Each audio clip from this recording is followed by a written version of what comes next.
Ang San Antonio Spurs at Dallas Mavericks ay ang dalawa sa mga pinag-uusapan nung off-season. At pareho nilang sisimulan ang kanilang kampanya, kung saan sila ay nakatakdang magtuos sa Frostbank Center sa Alamo City.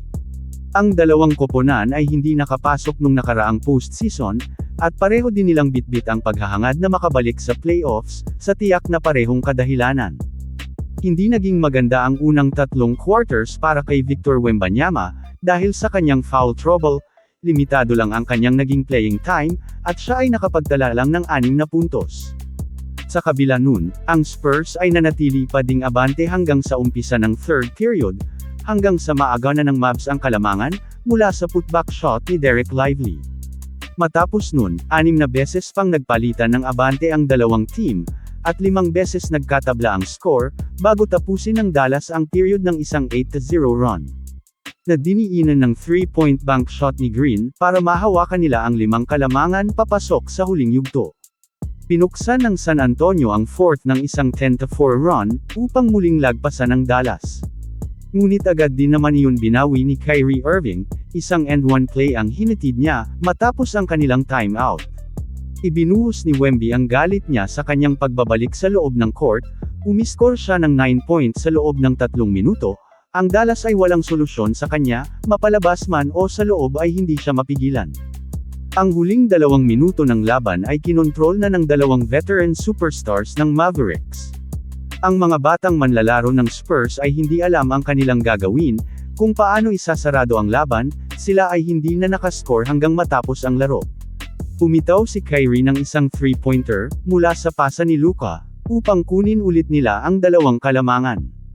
At mula naman sa kanilang transition, binigyan ulit ni Doncic si Irving ng pasa, upang gawing 4 ang kanilang abante.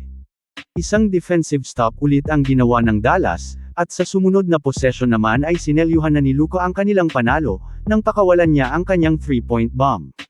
Nagtala agad ng triple-double si Luka sa kanilang unang game, with 33 points, 14 rebounds at 10 assists, habang si Kyrie naman ay nagdagdag ng 22 points at 6 assists.